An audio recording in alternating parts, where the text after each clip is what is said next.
Nosso amado Deus, a Tua palavra nos ensina, Senhor, que os céus declaram a Tua glória, a Tua grandeza. A Tua palavra nos ensina, Deus, que toda a criação rende louvores ao Teu nome. Os animais louvam ao Senhor, as plantas louvam ao Senhor. Senhor, e a Tua palavra nos ensina que nós, seres humanos, também devemos render toda adoração a Ti, pois o Senhor é digno dela. Senhor, nessa noite nós pedimos que possamos oferecer o nosso melhor a Ti. Nessa noite nós pedimos que o Senhor nos ajude a engrandecer o Teu nome, Deus. Que esse culto seja para o Senhor, Deus. Nos abençoe naquilo que ouviremos, nos abençoe naquilo que oraremos, cantaremos. Ó Deus, nós precisamos do Senhor. Nós Te agradecemos, ó Deus, pelas pessoas que aqui estão, pela nossa família aqui reunida. Senhor, que nessa noite toda a nossa família saia daqui rendida aos pés de Jesus Cristo. Senhor, que nessa noite o nosso coração saia daqui contrito e quebrantado diante da Tua presença. Senhor, que nessa noite nós saiamos daqui edificados, ó Deus, e transformados pela Tua palavra.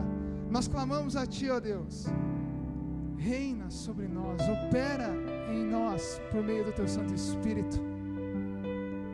Nós Te louvamos por Cristo Jesus, que é a razão principal de estarmos aqui. Te louvamos porque o nosso pecado, Deus, ele não nos impede de Te louvar, mas confessados e reconhecidos diante da Tua presença, nós temos a liberdade de cultuar o Teu nome. Por isso, Senhor, é que nós oramos, convictos, ó Deus, e guardados no precioso sangue de Jesus Cristo. Amém e amém. Abra sua Bíblia comigo em Hebreus capítulo 11. Hebreus capítulo 11. Estamos estudando este capítulo. Já falei bastante sobre ele, não vou ficar usando o tempo para recordar. Se você não ouviu as outras mensagens, eu recomendo você pegar o DVD que nós temos à sua disposição aqui na nossa livraria. Hebreus 11, estamos falando sobre o capítulo da fé, a importância da fé, a força, o poder da fé. A fé é aquilo que nos ajuda, de acordo com esse capítulo, é aquilo que nos leva a agradar a Deus, a desenvolver relacionamento com Deus, a aproximarmos-nos de Deus. Não adianta você querer chegar diante de Deus porque você é bonzinho, porque você é bonito, cheiroso, engraçado. Deus não se impressiona com isto. As poucas vezes que Jesus se impressionou com alguém aqui, enquanto nesse mundo, foi vendo a fé forte deste ou daquela pessoa, deste ou daquela mulher. Jesus algumas vezes falou: nunca vi tanta fé. Ele ficou maravilhado, não porque a pessoa era bonita, porque a pessoa era rica, mas porque tinha fé. Hebreus capítulo 11, no versículo 6 fala: sem fé é impossível agradar a Deus. Sem fé é impossível agradar a Deus. Tem que confiar de todo o coração nele. E daí o texto, no versículo 1 e 2, ele define o que é fé, e ele fala: fé não é um mero acreditar em Deus. Fé é você confiar com a sua mente, com as suas emoções, com o seu querer, com a sua volição. Fé é aquilo que um rapaz demonstra quando ele chega para o pai desta moça e fala: eu gostaria de pedir a sua filha em casamento, a data é essa, o local é esse, o que eu ofereço é o meu melhor, é isso. Quando um rapaz faz isso por uma moça, ele está demonstrando fé, ele está falando sério. Não é só: eu acredito que ela é uma boa moça, eu acho que ela é uma boa moça. Não, eu tenho fé, tanto é que eu quero casar-me com ela. Em relação a Jesus Cristo, em relação a Deus, nós temos que ter essa disposição. É esse tipo de fé, é essa certeza, confiança que agrada a Deus. Esse negócio só de achar Deus legal, de achar Deus bom, isso aí não é suficiente. Fé que agrada a Deus é convicção das coisas que não se veem, certeza das coisas que nós esperamos. Hebreus 11, olha o versículo 11, vamos ver agora o exemplo de alguém que teve fé e que agradou a Deus, alguém que eu tenho que procurar imitar, eu tenho que olhar para essa pessoa e falar: Deus, me ajuda a ser como Abraão, como Sara. Esse casal, vamos falar sobre eles hoje, Abraão e Sara. Abraão e Sara viveram pela fé, Deus os honra, mencionando o seu exemplo de fé em Hebreus 11, 11. Hebreus 11, 11. Pela fé, Abraão e também a própria Sara, sua esposa, apesar de estéril e avançada em idade, recebeu poder para gerar um filho, porque considerou fiel àquele que lhe havia feito a promessa. Assim, daquele homem, já sem vitalidade, originaram-se descendentes tão numerosos como as estrelas do céu, e tão incontáveis como a areia da praia do mar. Pela fé, a Abraão, versículo 17 agora. Pela fé, a Abraão, quando Deus o pôs à prova, ofereceu Isaque como sacrifício. Aquele que havia recebido as promessas estava a ponto agora de sacrificar o seu único filho Isaque, embora Deus lhe tivesse dito: por meio de Isaque a sua descendência crescerá, será maravilhosa, ela será considerada. Abraão, versículo 19, Abraão levou em conta que Deus pode ressuscitar os mortos, e figuradamente recebeu Isaque de volta dentre os mortos. Até aí. Esses versículos, essa experiência de Abraão e Sara, ensinam para mim e para você que a fé que agrada a Deus, acredita, leva a sério o poder de Deus de ressuscitar até mesmo os mortos. A fé que agrada a Deus é uma fé que crê no poder da ressurreição. O tema principal desta passagem que nós lemos é ressurreição. É a pessoa de ser, pelo poder de Deus, ser tirada de dentre os mortos e trazido de volta à vida. Duas vezes o texto fala que Abraão e Sara viram Deus trazer à vida a seu filho Isaque, que estava praticamente morto. A primeira vez foi no nascimento de Isaque. Não tinha como Isaque nascer, humanamente falando, o nascimento, a gestação de Sara era impossível. Ela já tinha 89 anos de idade, Abraão já tinha 99, não tem como um casal nessa faixa etária gerar um filho. O nascimento de Isaque é fruto da promessa, da fé de Abraão e Sara, é um milagre, é uma ressurreição. É a segunda vez que Abraão e Sara recebem a Isaque de novo, experimentam uma outra ressurreição de Isaque, uma ressurreição no coração de Abraão e de Sara, porque Deus pede, faz aquela prova da fé de Abraão, pede que ele sacrifique Isaque sobre o altar, como se sacrificava uma ovelha, um cordeiro. E Abraão, ele obedece, e ele vai, quando ele vai sacrificar, Deus o impede de fazer isto, mas no coração dele, ele já matou o filho dele. Mas ele, quando Deus fala, não faça isso, é como que se Deus estivesse devolvendo Isaque para ele. Isaque, no seu coração, já estava morto, e foi ressuscitado diante da sua mente. Irmãos, só Deus é poderoso para ressuscitar alguém, só Deus é poderoso para regenerar aquilo que está morto. A fé que agrada a Deus crê, acredita no poder de Deus, até mesmo de ressuscitar um morto. Só Deus pode regenerar uma situação financeira totalmente perdida. Pergunte para Jó. Deus permitiu que o diabo levasse tudo que Jó tinha, mas Deus depois, ao contrário da opinião de todo mundo e do próprio Jó, Deus deu para Jó tudo de novo em dobro. Só Deus é poderoso para regenerar uma amizade destruída. Pergunte para Onésimo. Onésimo foi um escravo que foi muito xarope, muito mau, muito desleal e desonesto, roubou a Filemão, seu senhor, mas Deus, pelo poder do Espírito Santo, usando o apóstolo Paulo na cadeia, ele restaura a Filemão e a amizade de Filemão com Onésimo, restaura a Onésimo e a amizade de Onésimo com Filemão. Só Deus é poderoso para regenerar um casamento totalmente desfeito e destruído. Pergunte para Maria, pergunte para José.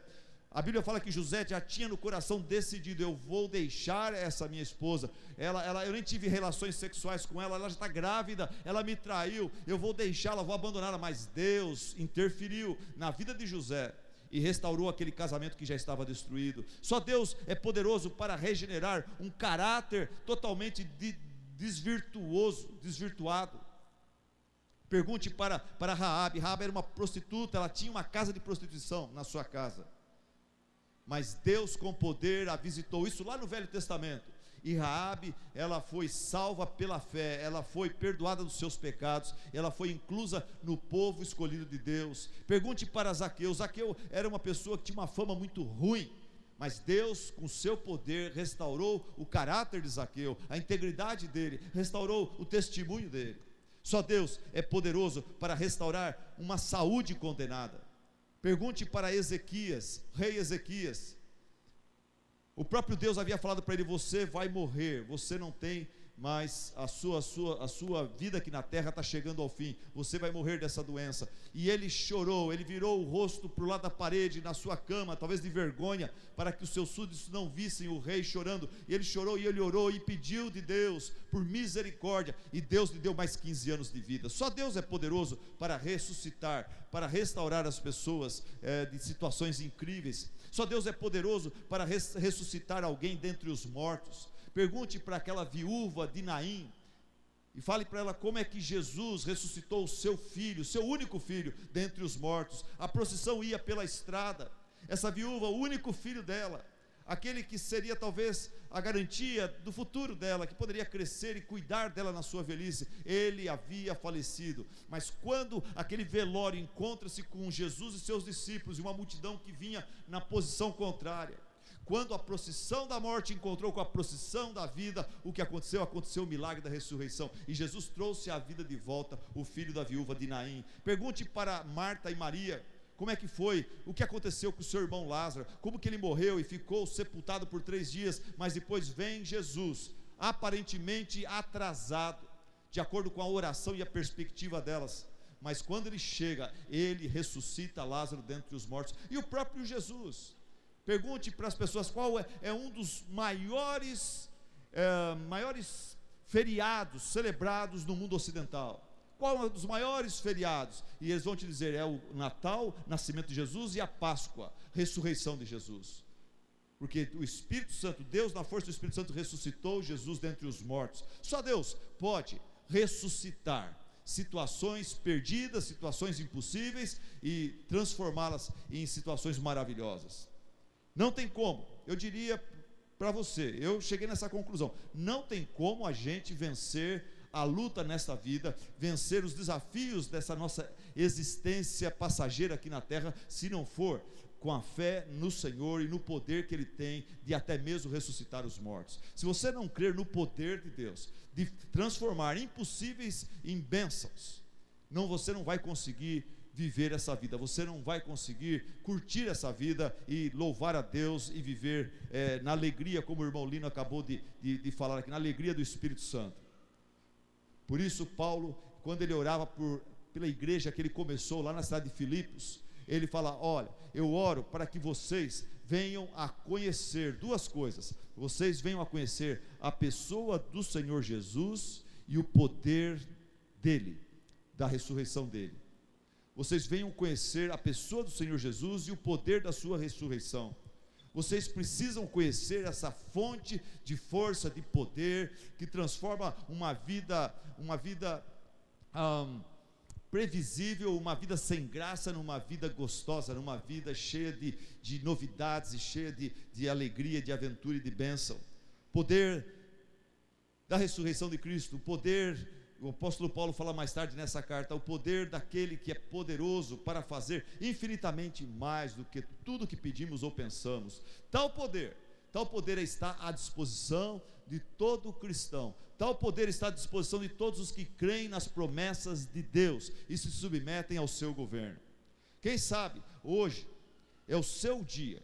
Há muitos anos atrás foi num culto como esse o meu dia de declarar, de tomar uma resolução no poder do Espírito Santo e falar: a partir de hoje eu vou viver confiando, eu vou viver pela fé no poder de Deus, que é capaz até mesmo de ressuscitar os mortos. A partir de hoje não vai ser mais do meu jeito, vai ser do jeito de Deus. Estou cansado de viver para a minha própria glória. A partir de hoje eu vou viver para a glória de Deus. Graças a Deus, muitos de vocês já passaram por essa experiência. O dia de vocês também já aconteceu. Mas quem sabe aqui hoje, nesse culto, mês de janeiro de 2014, o Espírito Santo vai tocar a vida de várias pessoas aqui. E hoje vai ser o seu dia de falar: a partir de hoje, eu vou renunciar a mim mesmo e vou me entregar com toda a confiança, com toda a fé, à palavra de Deus, à graça de Cristo, e eu vou me tornar uma nova criatura, e vou experimentar essa bênção de conhecer a Jesus e o poder da sua ressurreição. Nesses versos nós temos a narrativa de duas experiências de fé na vida de Abraão e de Sara, esse casal. Abraão e Sara tiveram duas experiências, e essas experiências estão relatadas aqui em Hebreus capítulo 11. Vamos ver, a primeira experiência de fé deles foi a fé para esperar pela promessa de Deus, a fé para esperar por Isaac. Isaac era a promessa de Deus para a vida deles, era a esperança maior deles, e eles tiveram fé para esperar. Fé para esperar. Olha, vamos ler de novo versículo 11 e 12. Versículo 11 e 12 na sua Bíblia, a Hebreus 11, capítulo 11, versículo 11 e versículo 12. Pela fé, Abraão e também a própria Sara, apesar de estéril e avançada em idade, recebeu poder para gerar um filho, porque considerou fiel aquele que lhe havia feito a promessa. Assim, daquele homem, Abraão, que já sem vitalidade, originaram-se descendentes tão numerosos como as estrelas do céu e tão incontáveis como a areia da praia do mar. Vamos entender essa história? Vamos entender essa história voltando para Gênesis. Você não precisa abrir a Bíblia lá não, mas confia na minha palavra. Em Gênesis 12, capítulo 2, Deus prometeu para Abraão e para Sara uma grande descendência, um filho, e daquele filho ia vir uma grande nação, e através desta nação, deste filho, desta nação, todas as famílias da terra seriam abençoadas. Isso em Gênesis 12, 2. Quando Deus faz essa promessa em Gênesis 12, para Abraão e para Sara, Abraão tem 75 anos de idade, Sara tem 65 anos de idade. Abraão 75, Sara 65. Vocês vão ter um filho. Esse filho vai ser uma bênção, uma alegria, não só para vocês, mas para todas as famílias da terra. Através dele eu vou fazer uma grande obra, eu vou formar uma grande nação. Abraão, sai do meio da tua terra, sai do meio dos seus parentes e vai para a terra que eu vou te mostrar. E Abraão e Sara, confiando na promessa de Deus, fizeram as malas e foram, confiando que Deus logo lhes daria um filho. E eles não viam a hora de ver Sara engravidando. Ela era estéril e não via a hora dela engravidar, e Deus precisava fazer isso rápido. Afinal, Sara já tinha 65 anos, Abraão 75. Igreja, quanto tempo você acha que Deus levou para cumprir a sua promessa para com esse casal? Quanto tempo você acha que Deus levou para cumprir essa promessa feita a Abraão? Você acha que Deus levou 9 meses? Você acha que Deus demorou muito, levou 2 anos? Você acha que Deus demorou muito, levou 10 anos para cumprir sua promessa para com o seu servo Abraão, sua serva Sara? Você acha que Deus levou 20 anos? Que tal 24 anos? Foi isso. Deus esperou, Deus levou 24 anos, do dia de Gênesis 12, 2, para o dia que ele cumpriu a promessa. Você acha que isso é muito tempo? Você acha que Deus foi muito chato, muito demorado? Você aguentaria, você esperaria por essa rica promessa de Deus por 24 anos?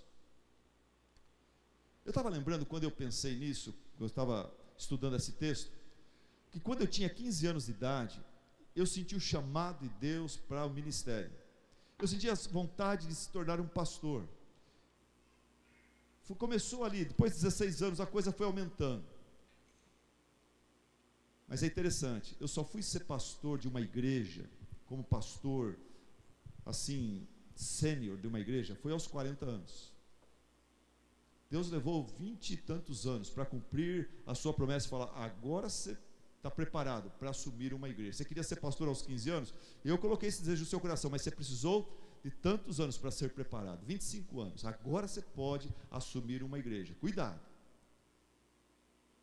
O problema nosso é que nós somos imediatistas. Nós queremos tudo aqui e agora. E se você pensa em ter relacionamento sério com Deus, você precisa parar de pensar como a sociedade pensa. Deus não é um Deus apressado, Ele não trabalha no sufoco, na afobação, Ele trabalha com calma, Ele vai, preparando a pessoa para então fazer uma grande obra.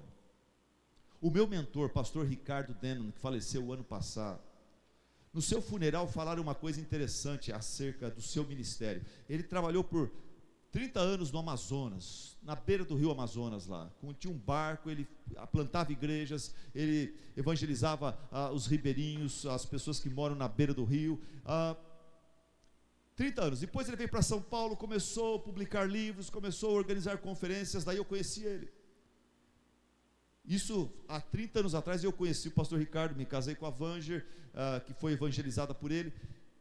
E esse homem lutando dia e noite, ele não tirava férias, ele trabalhava incansavelmente para a obra do Senhor. No funeral dele falaram uma coisa interessante, que nos 70 aos 80 anos foi quando ele mais frutificou no seu ministério, na sua obra, no seu projeto para o nosso Brasil. Foi quando a Conferência Fiel decolou e passou de 300 pessoas para 500, para 1.000, para 1.500, para 1.800, para 2.000, para 2.500, para 5.000 pessoas, contando online. Mas, aparentemente para mim, parece, puxa, Deus demora muito. Para você talvez pareça isso. Deus demora. Por que Deus demora tanto para abençoar a vida desse seu servo?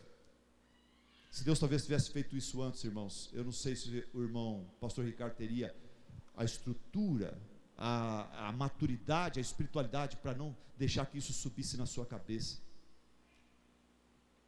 Deus demorou 24 anos. Você acha isso muito tempo? Deixa eu contar para você o seguinte: não foi fácil para Abraão e para Sara. Eles ficaram esperando 5 anos, eles ficaram esperando 10 anos. A Bíblia fala que de Gênesis 12, quando Deus fez a promessa, quando chega em Gênesis 16, a Bíblia fala que 10 anos após de espera, Sara ficou impaciente. Sara, de 10 anos esperando para Deus lhe dar um filho, chegou num ponto que ela ficou confusa, impaciente, e ela racionalizou, e no coração dela, ela começou a falar assim: é costume na nossa cultura, quando a esposa não consegue dar um filho para o marido, fazê-lo através de sua serva. Quem sabe não seja essa a vontade de Deus desde o começo, e nós que não entendemos. Abraão, eu tenho uma serva que eu estimo muito, é uma mulher de confiança, é uma egípcia, ela chama Agar. Deite-se com ela, tenha sexo com ela, quem sabe é através dela que Deus queira nos dar um filho. Faz uma vez só, tenha sexo uma vez só. Se é da vontade de Deus, vai acontecer. Se não acontecer, é porque não é da vontade dele. Agora eu estou aqui inventando, imaginando como que talvez ela racionalizou e pensou isso. Desespero. Deus prometeu, eu quero a promessa de Deus, Deus está demorando muito, deixa eu dar um jeito. Esse é o problema. Mas o que acontece? Nasce o tal de Ismael. O nome Ismael significa Deus escutou. Sara e Abraão colocam o nome no seu filho ilegítimo. Deus escutou, meio que querendo falar: está vendo, gente, louvado seja Deus, o filho da promessa nasceu, Deus escutou a nossa esperança, a nossa fé, tal. Mas na verdade não era de Deus aquilo, não era de Deus. Foi uma alegria imperfeita para esse casal, foi um atalho. O que acontece? Em Gênesis 18, passa-se 13 anos, o menino já está com 13 anos, o Ismael está com 13 anos agora. Eis que Deus novamente aparece para Sara e reconfirma a sua promessa sobre Isaque. Sara, você, como eu falei, você vai gerar um descendente muito especial que vem do meu coração para vocês. Ele é o escolhido. E Sara deu risada. Ela estava com 89 anos de idade. Sara deu risada, porque a Sara, por que será que ela riu? Eu não sei por que ela riu. Uma mulher de 89, Deus fala, você vai ficar grávida. É para dar risada mesmo. Mas ela talvez riu de nervoso, ela riu talvez também, e agora que confusão que eu vou ter? Eu já falei para Ismael, Abraão já falou para Ismael que ele é o filho da promessa. Nós temos ensinado esse moço que ele é objeto da graça especial de Deus, que através dele Deus vai fazer uma grande nação. E Sara deu risada. E a Bíblia fala que Deus não gostou, e Deus a repreendeu por rir, quando ele reconfirmou a promessa de que ela seria mãe. Mas apesar de Deus repreender Sara, ele não muda seus planos, ele não castiga Sara. Você deu risada, não confiou, não sei o que você está achando graça, achei uma palhaçada essa sua atitude, e você não vai ser mais mãe coisa nenhuma, eu vou fazer uma outra coisa. Não, Deus continuou com seus planos e abençoou Abraão e Sara, apesar da risada, apesar de Agar e Ismael. Deus abençoou, continuou com seus planos. Isso me lembra do quê? De 2 Timóteo capítulo 2, versículo 13, que fala assim: se somos infiéis, e às vezes nós somos, Sara foi, Abraão foi, você é, se somos infiéis, ele permanece fiel, pois de maneira nenhuma pode negar-se a si mesmo. Para um pouco, eu tenho uma pergunta para você. Que nota você daria para Sara e Abraão nessa história toda? Deus vem, Gênesis 12, fala: eu vou te dar um filho, vai ser uma bênção para vocês, vai ser uma bênção para o mundo inteiro. Eles ficam animados, eles ficam empolgados com essa promessa, eles confiam, esperam 5 anos, 9 anos, 10 anos, eles tentam ajudar Deus. Ismael, alegria imperfeita. Depois, 3 anos mais tarde, Deus aparece, Gênesis 18, Deus fala: você vai ter um filho. Que nota que você daria para Abraão e Sara nesse processo todo? Você daria para Abraão e Sara de 0 a 10, você daria quanto? Quantos aqui dariam 7 para Abraão e Sara? Levanta a mão. Quantos dariam aqui 5? Levanta a mão, ok? Quantos dariam 4? 3? 2,5? 1? Quantos dariam 0 para Abraão e Sara? Bastante gente daria 0. Deus deu 10 para eles. Apesar dos seus pecados, Deus deu uma nota máxima para eles. No texto que nós lemos, Hebreus 11, versículo 11, eu vejo Deus falando assim: parabéns Abraão e Sara, apesar da demora e dos impossíveis, vocês alcançaram a bênção, porque consideraram fiel aquele que lhe havia feito a promessa. É isso que diz o versículo 11. Deus, ele elogia Sara e Abraão, apesar das burradas que eles fizeram, apesar das precipitações, dos erros, da risada. Isso significa, irmãos, que Deus, ele não focaliza, quando ele nos avalia, ele não focaliza sua atenção em nossos tropeções ocasionais ou em nossos momentos de fraqueza, para nos avaliar e nos punir. Mas Deus, ele olha a nossa história de fé, e ele meio que elimina aonde a gente tropeçou e caiu, e ele considera a nossa trajetória de perseverança, apesar das quedas ocasionais, momentâneas. Ele vê que a gente está lutando e mantendo firme. Deus é diferente dos homens. Os homens, vamos pensar em nós como igreja aqui. Se eu pisar na bola domingo que vem, e trouxeram um sermão fraco, um sermão xoxo, um sermão na carne, um sermão longo e muito chato, qual que é a tendência de muitos irmãos e irmãs? É de esquecer 14 anos de ministério e me marcar por aquele domingo, falar: está na hora do pastor Silas ir embora, já acabou o tempo dele, ele está ficando velho, ele está perdendo o traquejo, está perdendo a unção. Não é assim? Nós temos essa mania de pegar, fazer isso. Vocês fazem isso entre vocês também. Tem lá um irmão que vem, ajuda, cresce, tem um crescimento, está indo bem, mas daqui a pouco ele tropeça num item lá, ele tem uma crise no seu casamento. Quem que não tem crise no casamento? E daí o que a gente faz? A gente marca aquela pessoa, fala: pronto, você teve crise no casamento, um grande X, acabou, você não pode mais ser líder na igreja. Graças a Deus, o Senhor Deus não faz isso com você, não faz isso comigo. E a grande lição para nós aqui hoje à noite é: não faça isso com os outros. Olhe as pessoas, não por causa, marcando elas nas suas quedas ocasionais. Olhe a pessoa na sua perseverança, na sua trajetória. Não fotografa a pessoa no momento que caiu, mas assiste o filme de como ela tem caminhado. Caiu aqui, mas olha, ela se levantou, ela está continuando, está lutando, está procurando crescer, está fazendo esforço. Caiu de novo, não fotografa isso, assiste o filme todo. E com graça, corta aqueles pontos onde ela caiu e vê a pessoa e elogia, como Deus elogia Abraão e Sara aqui. Parabéns, Abraão e Sara, vocês receberam o filho da promessa. Vocês receberam o filho da promessa. Versículo 11. Vocês alcançaram porque vocês confiaram naquele que prometeu. Isso significa que o erro deles em Gênesis 16 e a risada de Gênesis 18 foram tristes incidentes numa história de vida marcada por fé e obediência. Então há esperança e conforto nesse ensinamento para todos nós aqui hoje à noite. Outra lição. Deus perdoa nossas mancadas, nossos pecados. E o pecado de Abraão e Sara com Agar, gerando Ismael, é um pecado sério, gente, não é brincadeira. Deus aqui não está fazendo pouco caso desse adultério. Era costume, era cultura. Para o povo daquela época era normal, mas para o povo de Deus não era normal.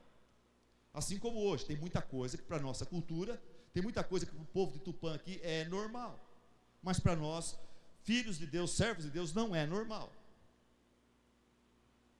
Mas tem uma lição: Deus, Ele perdoa nossos pecados, inclusive nossos pecados sérios, sem incentivar a gente a continuar pecando e brincando com o pecado. Ele perdoa, mas Ele faz de um jeito que Ele não incentiva a gente a cair no pecado outra vez, porque Ele vai perdoar outra vez. Deixa eu explicar isso aí para você. No texto aqui nós vemos que Abraão está em crise. Está em crise. Se você olhar em Gênesis, tem uma hora que Abraão, ele vê o Isaac, ele vê o Ismael com 13 anos, e ele está em crise, e ele fala assim, numa oração de desespero, ele fala: tomara que viva Ismael diante de ti, ó Deus. Porque a Sara pediu para Abraão colocar Agar e Ismael para fora de casa, porque Agar estava começando a criticar Sara, a zombar de Sara, e Ismael também pegar no pé de Isaac, e deu problema familiar. Não dá certo esse negócio de duas esposas, não dá certo esse negócio de você tentar duas famílias juntas. Isso aí a sociedade tenta enfiar na nossa goela abaixo, mas não funciona, e no caso de Abraão não funcionou também.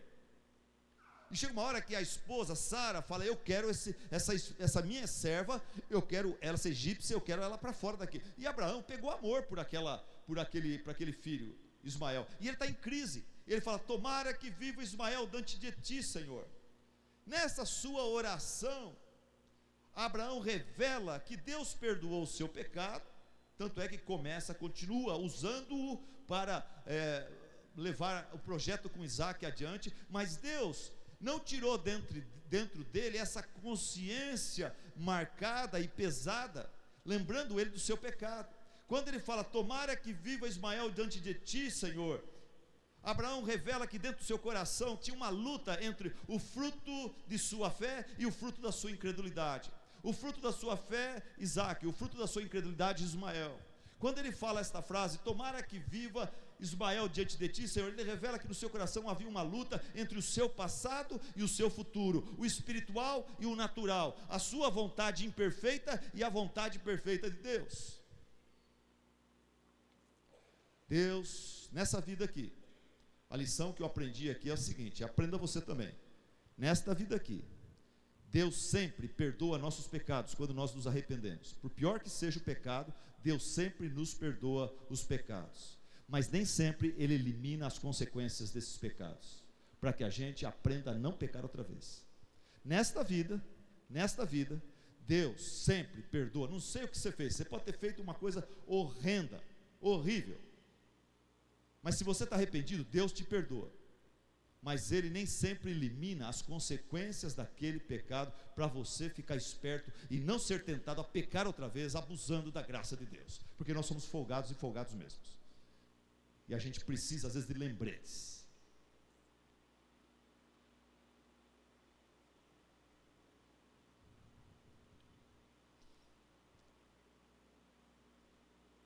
Mas o destaque do nosso texto aqui não é esse. O destaque do nosso texto de Hebreus 11 é que pela fé, Abraão e Sara receberam a promessa de Deus.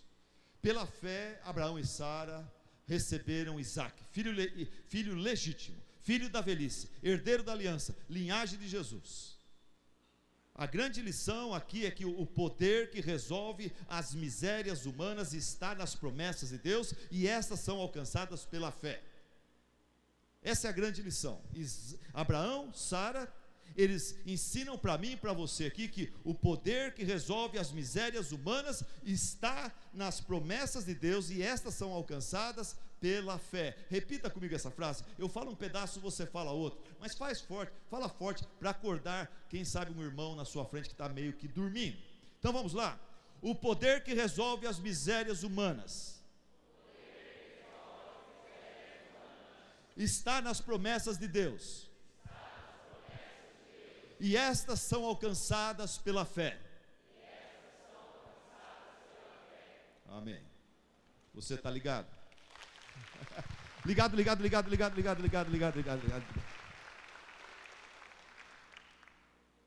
A fé para esperar pela promessa de Deus.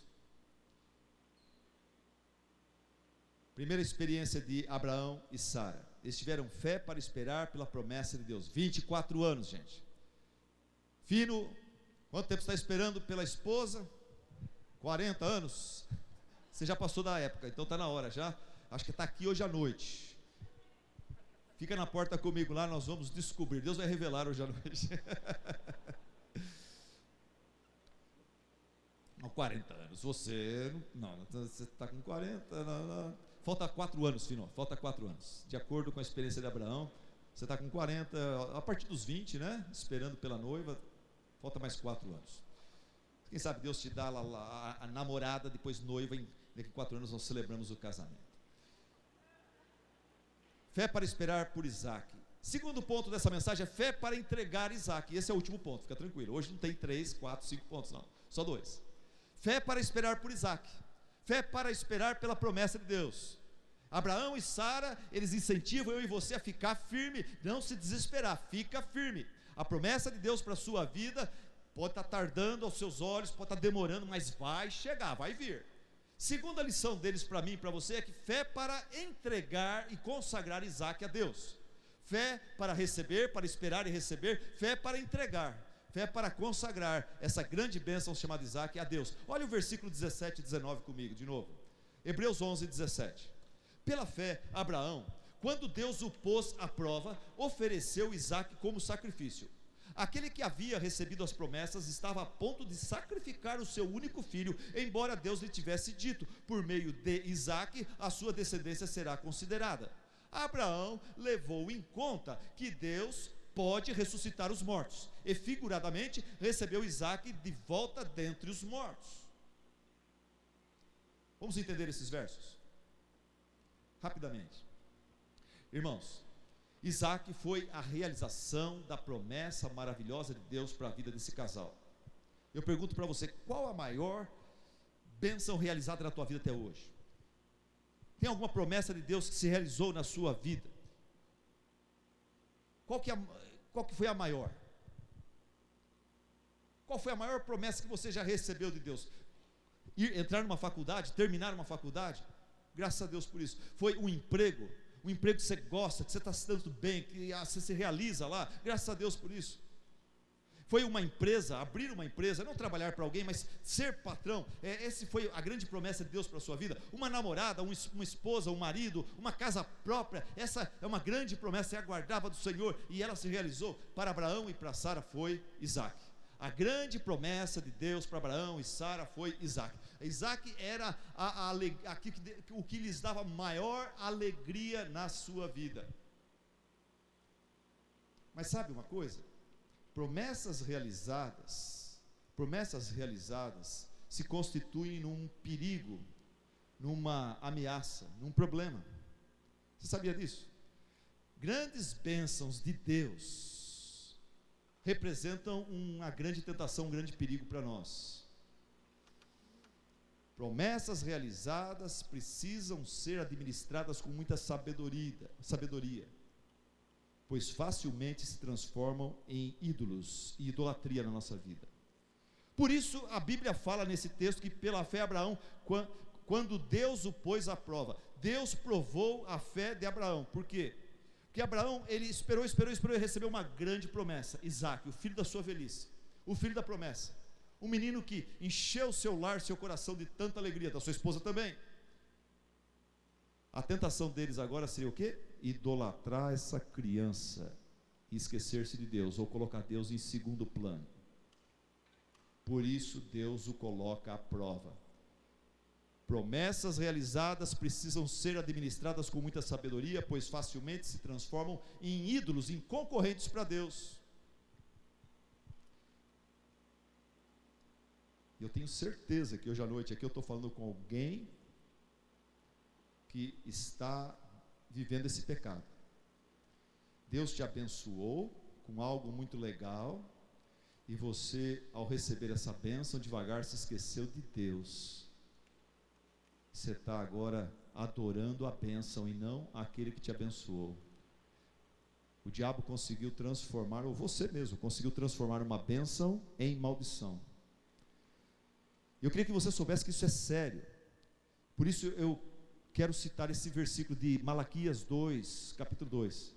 Veja aqui o texto que diz. Vamos ler juntos, igreja? Vamos ler juntos. Olha esse texto, entenda, leia e entenda o texto. Leiamos.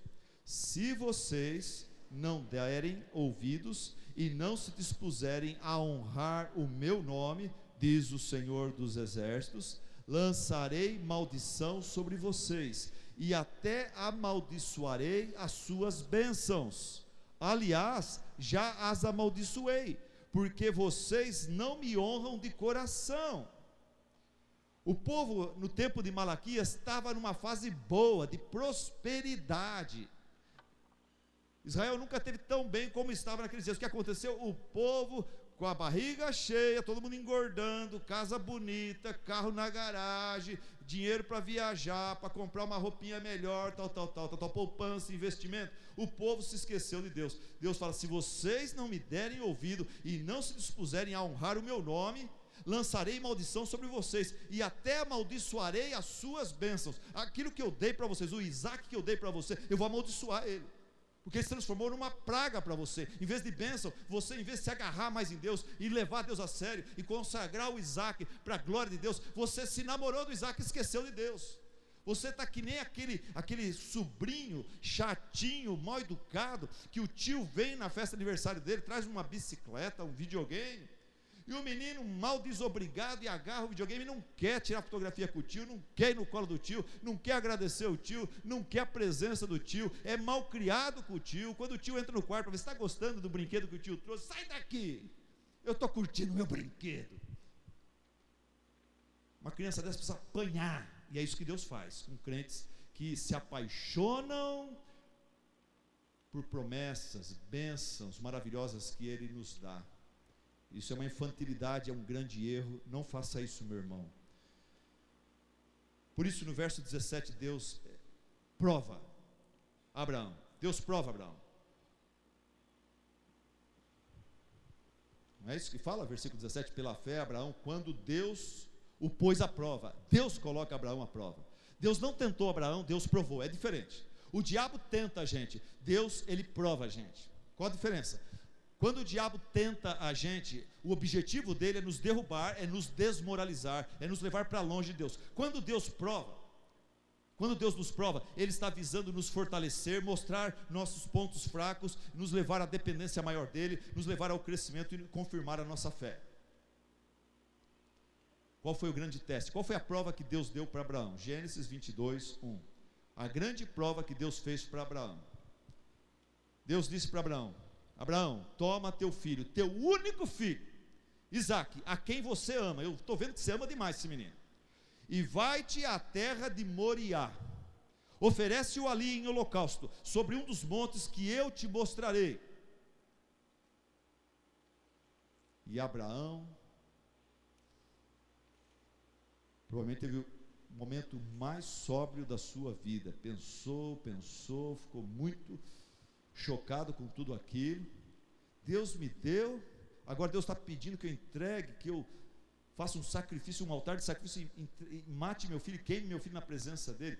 E Abraão, pela fé, acredite se quiser, Abraão obedeceu. Abraão obedeceu. Imagina se ele não tivesse obedecido, como que sua história seria tão diferente? Mas ele obedeceu, e era uma prova. E Deus na última hora fez o quê? Na última hora, quando Abraão levantou a faca, o cutelo, para imolar o seu filho, amarrado sobre a lenha, Deus falou: não faça isso, porque agora eu sei que você me ama mais do que Isaque. E Deus providenciou um substituto, um cordeirinho. E Abraão e Isaque, Abraão provavelmente chorando, desamarra o seu filho, o cordeirinho está preso nos arbustos, vão lá, e Isaque viu tudo, ouviu tudo também, e eles entendem a prova que o pai, Isaque entende que o pai passou por uma prova muito dura para o seu coração, e agora eles glorificam a Deus e adoram a Deus com aquele cordeirinho que representa Jesus Cristo, que nós deveríamos morrer na cruz de Jesus Cristo. Deus fala: não, ele providencia um cordeiro, o cordeiro, seu próprio filho, para morrer na cruz por mim e por você. A grande lição que a gente tira destes versos aqui, dessa experiência de Abraão e Sara e Isaque, é que tudo que nós recebemos de Deus precisa ser consagrado a Deus, especialmente as bênçãos maiores, mais especiais, as bênçãos que a gente mais valoriza. Caso contrário, elas se tornam maldição na nossa vida. Deus deu para o Renato o dom de pregar o Evangelho, é um dom maravilhoso, a igreja está reconhecendo. Deus deu para mim, para você Ele deu alguma outra coisa. Se nós não cuidarmos, não administrarmos isso, esse dom de pregar o Evangelho pode se tornar uma cobiça, pode se tornar uma vaidade, e sabe que a pessoa orgulhosa e vaidosa não tem parte no reino de Deus, não tem parte com o Espírito Santo, e você acaba talvez até formando uma igreja falsa, uma igreja herética, uma igreja onde não tem o Espírito Santo, não tem o poder do Espírito Santo. Vai passar a vida fracassado, achando que está fazendo a vontade de Deus, na verdade você está na carne. O que disse Jesus em Mateus 16, 25, ele falou assim: pois quem quiser salvar a sua vida, a perderá, mas quem perder a vida por minha causa, a encontrará. Eu colocaria nesse verso assim: quem quiser ficar protegendo e adorando a sua bênção especial recebida de Deus, vai perder. E quem consagrar o seu Isaque, a sua maior alegria nessa vida, dada por Deus, e consagrar isso a Deus, para o trabalho de Deus, vai ganhar isso de volta. Foi isso que aconteceu com Abraão. Mas vamos pensar o seguinte: aonde foi que Abraão achou força para confiar em Deus dessa forma? Aonde que foi que Abraão achou força para, até mesmo o seu coração, falar: eu vou sacrificar? Deus pediu meu filho, eu vou sacrificar meu filho. Gente, aonde que ele achou fé para isso? Eu admiro muito a fé dele. Será que você conseguiria fazer isso? Se você é um crente em Cristo Jesus, e você entender a mensagem daqui para frente, você vai poder dizer sim. Se eu tivesse no lugar de Abraão, se hoje Deus pedir para mim algo que seja muito dolorido para mim, muito difícil, eu consigo, eu posso, pela fé eu posso. Presta atenção no final dessa mensagem. Onde foi que Abraão achou forças para obedecer uma ordem tão difícil, sacrificar seu próprio filho, devolvê-lo para Deus? A resposta está no versículo 19 de Hebreus 11, nós lemos. Esse versículo explica tudo. Ali fala: porque Abraão, ele ofereceu seu filho a Deus, ele estava disposto a oferecer. Deus que na última hora falou: não precisa, agora eu sei que você me ama. Mas Abraão ia oferecer, por quê? Porque ele considerou que Deus era poderoso até para ressuscitá-lo dentre os mortos, de onde também figuradamente o recobrou.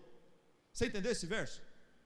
Abraão, ele teve coragem, fé para obedecer essa ordem tão difícil de Deus, porque ele, na sua cabeça, ele pôs a mente para funcionar, ele considerou, ele pensou, ele avaliou, ele levou em conta, ele calculou, ele usou a lógica.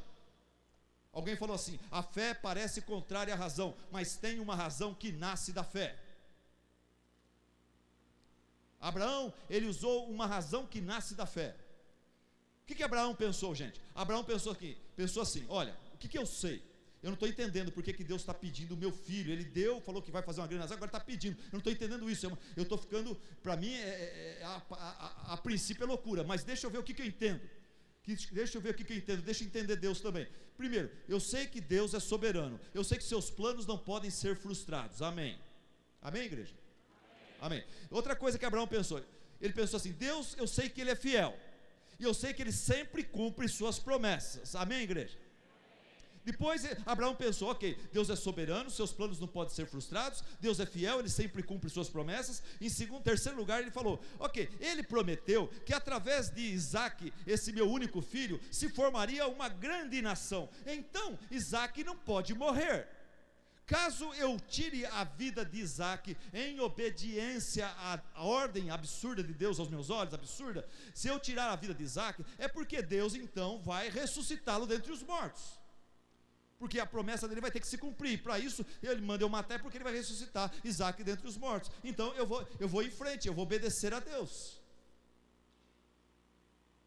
Aonde que você e eu vamos achar forças para obedecer a Deus quando a ordem de Deus parece absurda a nós, ou a nossa família, ao nosso marido, a nossa esposa? Da mesma forma, nós vamos encontrar forças para obedecer a Deus naquelas questões difíceis, considerando, entendendo, confiando no caráter e nas promessas de Deus. Isso é viver pela fé. Por exemplo, Deus pede para você, num grande jantar que reuniu toda a sua família, tem um monte de bebum, tem um monte de gente que é ateu, tem um monte de gente que é incrédulo, e Deus coloca no seu coração o Espírito Santo. Nós estamos estudando sobre o Espírito Santo agora, né? O Espírito Santo, ele fala com o cristão, e ele fala: eu quero que você, antes de começar a comer, eu quero que você faça uma oração e dê uma breve palavra pontual do Evangelho de Cristo, e fale o que Cristo é para você, o que Ele tem feito por você. E naquele jantar você está sentindo o Espírito Santo falando para você: fala, não tenha vergonha, fale de mim. Talvez é um nível, talvez é você um aniversário lá dos seus amigos da empresa, tal, e o Espírito Santo está falando, e parece que o Espírito Santo vai trabalhando o momento da festa de um jeito tal que o foco parece estar voltando para você. O Espírito Santo fala, e você não, e as pessoas estão meio que olhando para você, até dando a canja para você. E aí, você vai obedecer o Espírito Santo ou não vai? Para até o incrédulo, né? Você vai falar ou não vai, crente, né? E você então, que não gosta de falar em público, tem medo de falar em público, você, o que faz? Você obedece e fala. Como? Considerando, entendendo e confiando na palavra de Deus, nas promessas de Deus, na fidelidade de Deus. Você lembra, por exemplo, de Jeremias 23, 29, que Deus fala assim: a minha palavra é como fogo, é como um martelo que esmiuça a rocha desse coração, desses parentes ateus e desses parentes beberrões. Isaías 55, 10 e 11, você lembra de Deus falando: porque assim como descem a chuva e a neve dos céus, e para lá não tornam, sem que primeiro reguem a terra, e a fecundem, e a façam brotar, para dar semente ao semeador, e pão ao que come, assim será a palavra que sair da minha boca, através de você, covarde, na festa aqui, junto com esses parentes incrédulos seus. A minha palavra, através da sua boca, dita com fé, não voltará para mim vazia, mas fará o que me apraz, e prosperará naquilo para que a designei. E para sua surpresa, aquele parente mais ateu que tem, ele fica com os olhos vermelhos depois que você fala, depois que você ora, e ele vem e ele te dá um abraço, fala: puxa, obrigado primo, obrigado tio, que palavra bonita é essa. Já aconteceu comigo isso. Como é que você vai obedecer a Deus quando Ele fala para você, por exemplo: olha, eu quero que você assuma aquele ministério difícil lá na igreja. A Igreja Batista está tendo trabalho, tem uma oportunidade de ministério que ninguém quer lá, é uma coisa muito difícil. E Deus, o Espírito Santo começa a falar para você: vai, pega aquele ministério, assume, pela fé, e você obedece. Por quê? Como que você obedece? Igual a Abraão, você considera e confia no caráter e nas promessas de Deus. E você pensa assim: ok, Deus é justo e amoroso, Ele sempre capacita os chamados. Você está me chamando, Ele vai me capacitar. E daí você lembra, por exemplo, do exemplo de Josué, que estava com medo de assumir, se substituir a Moisés na liderança do povo lá de Israel. E Deus falou o que para ele? Não te mandei eu ser forte e corajoso, Josué. Não temas, nem te espantes, porque o Senhor teu Deus é contigo por onde quer que andares. Vai na força da minha presença. Deus pede para você pureza moral, pureza sexual no seu namoro, no seu casamento. Como é que você faz? É muita tentação. Hoje está uma bagunça a sociedade. Muita gente vive numa verdadeira Babel, uma verdadeira Sodoma. Tem tanta gente casado aqui nessa nossa Tupã mesmo, aprontando o tempo todo. E você vive entre essas pessoas. Como é que você vai conseguir ser diferente e vencer as tentações e dizer não e não para o pecado e só sim para sua esposa, para o seu marido? Como? Você vai considerar a bondade de Deus, você vai considerar a sabedoria de Deus, e você vai dizer: eu sei que o meu Deus, Ele sabe muito melhor como ser feliz no casamento, na vida sexual, do que essa minha sociedade promíscua e perdida no pecado. Deus é bom, Deus é sábio, Ele é puro, Ele é mais sábio, puro e santo e inteligente do que essa sociedade permissiva e imoral da qual eu vivo. E vem à sua mente, o Espírito Santo traz à sua mente um versículo, por exemplo, de 1 Coríntios capítulo 6, versículo 18: fuja da imoralidade sexual. Fuja da imoralidade sexual. Vem o versículo de Mateus 5, 8: bem-aventurados os puros de coração, porque eles verão a Deus. Um tempo atrás um irmão ligou para mim, muito legal o testemunho dele. Falou: pastor, eu queria agradecer esses estudos sobre o Espírito Santo, que coisa maravilhosa. Eu estava num momento de tentação muito forte, e eu estava difícil, e o Espírito Santo falou para mim: se ajoelhe e ora. E não tinha ninguém em casa, eu me ajoelhei e comecei a orar, comecei a agradecer a Deus, comecei a louvar a Deus, e foi um momento maravilhoso. O céu desceu na minha sala, eu estava sozinho em casa, foi um momento muito gostoso. Eu desliguei a porcaria da televisão, e a tentação perdeu sua força, e eu tive um momento gostoso na presença de Deus. Que coisa gostosa, pureza sexual, pureza mental. Deus lhe pede: me dá esse emprego que você tanto gosta, me dá esse namoro, esse namorado, essa namorada, me dá essa noiva, me dá esse bem material que você está curtindo tanto, eu que te dei, mas me dá isso de volta. Deus põe você à prova. Como é que você vai fazer como Abraão? É lógico, primeiro você talvez não vai entender o porquê, mas você, como Abraão, você vai considerar que Deus, Ele é infinitamente amoroso, sábio, soberano. E você vai chegar, com a ajuda do Espírito Santo, como Abraão chegou, você vai chegar à conclusão: olha, eu não sei o que Deus está querendo fazer, eu não entendo porque que Ele está pedindo isso que eu tanto amo, tanto gosto. Ele que me deu resposta de oração, agora está pedindo de volta. Eu não entendo o que Ele está fazendo e por que Ele está fazendo isso, mas uma coisa eu sei que todas as coisas cooperam juntamente para o bem daqueles que amam a Deus.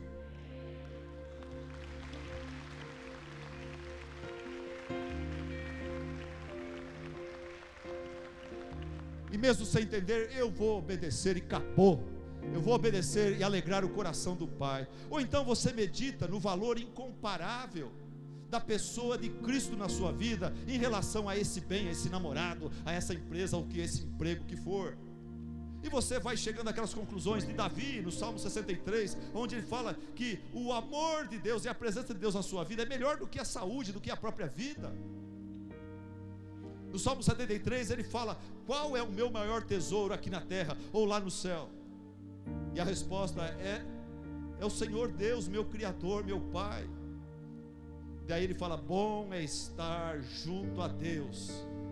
E ali no Salmo 73 ele está reclamando porque ele está passando dificuldade, ele não está sendo, o ímpio está ficando famoso, rico, mais gordo, mais cheio de amigos. Ele não, ele como cristão, ele está ficando mais pobre, ele tem problema de saúde, ele não tem muitos amigos, e ele estava reclamando no começo do salmo. Mas quando ele entende que Deus é o seu tesouro maior, ele fala: agora eu estou bem, quase que caí, mas agora eu estou bem, porque bom é estar junto com Deus, junto a Deus. Ele é o meu refúgio. E alguém comentando sobre esta experiência do Asaf no Salmo 73 falou assim: quando Asaf descobriu que Deus era a única coisa que ele tinha aqui nessa vida, ele descobriu também que quando Deus é a única coisa que você tem, você percebe que Deus é a única coisa que você precisa, na verdade, para ser feliz.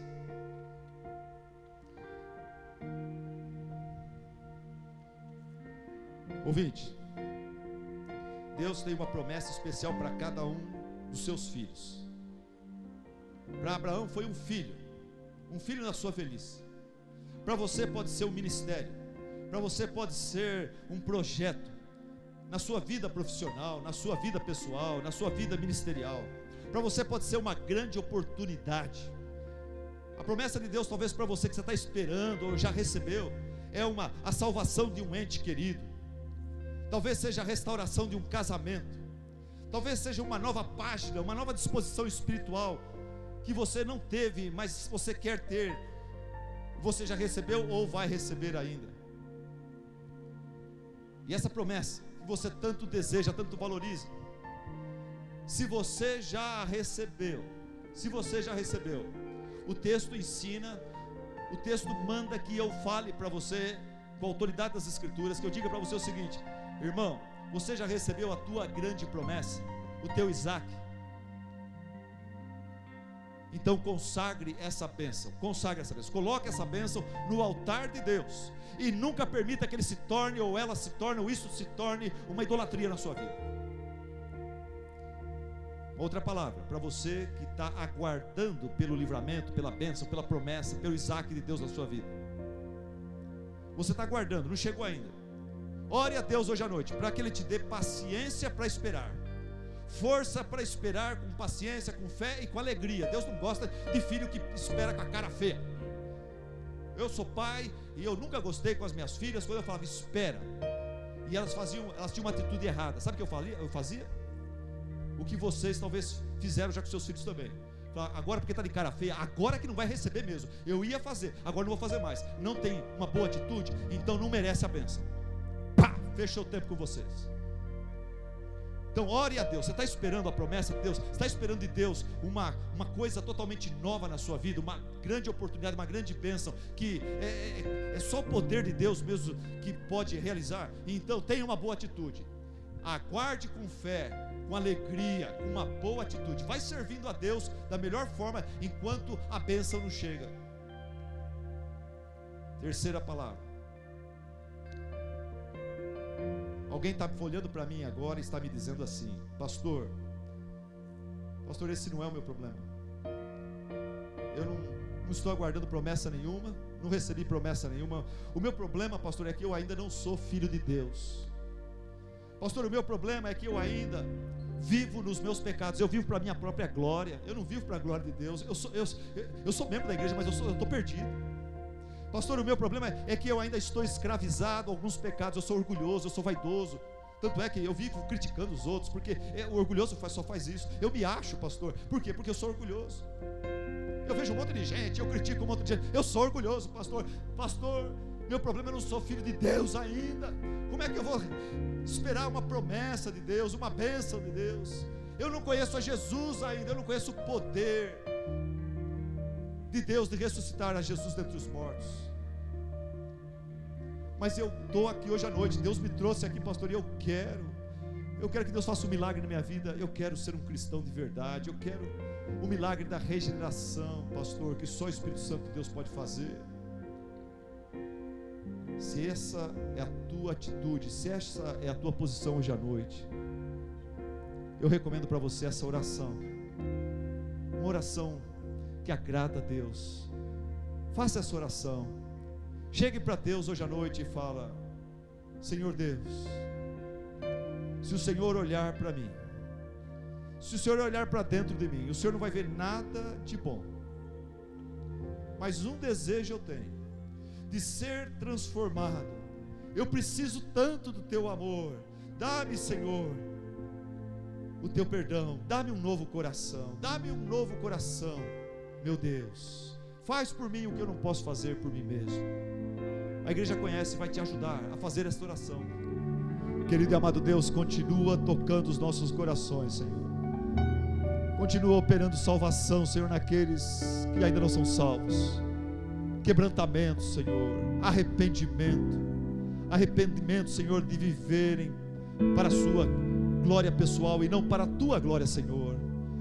Oh Deus, ajuda esses a darem a meia volta e se voltarem, Senhor, para a cruz de Cristo, aonde eles vão encontrar a graça, onde vão encontrar o poder no sangue de Jesus Cristo, na ação do teu Santo Espírito, para regenerá-los, Pai, para transformá-los, para lhes dar, Pai, uma nova disposição no coração, na mente, Senhor, na volição, para que eles possam, Senhor, então desejar o batismo, desejar se afiliar à igreja, desejar, Senhor, se identificar, Senhor, se declarar servos da luz, servos de Cristo nessa cidade, nessa região, e andar juntos com a tua igreja, Pai, até o dia que o Senhor nos chamar para si. Ó Deus, faça a tua obra em nossas vidas. Aqueles que já te conhecem, Senhor, continua confirmando em nós, Pai, o teu chamado, a tua salvação, a tua obra, Senhor, e renova em nós, Pai, a vontade de te servir. Renova em nós, Pai, nosso amor por ti. Alguns de nós, Pai, estão frios, precisam voltar ao primeiro amor. Ó Pai, nos ajuda, querido Deus, nos ajuda a voltar às primeiras obras, nos ajuda a voltar, Senhor, à leitura da palavra de Deus, à oração de joelhos lá em casa, com a esposa, com a família. Ó Deus, isso eu te peço, por mim, pela sua igreja, em nome de Jesus. Amém, amém. Uma salva de palmas ao nosso Deus.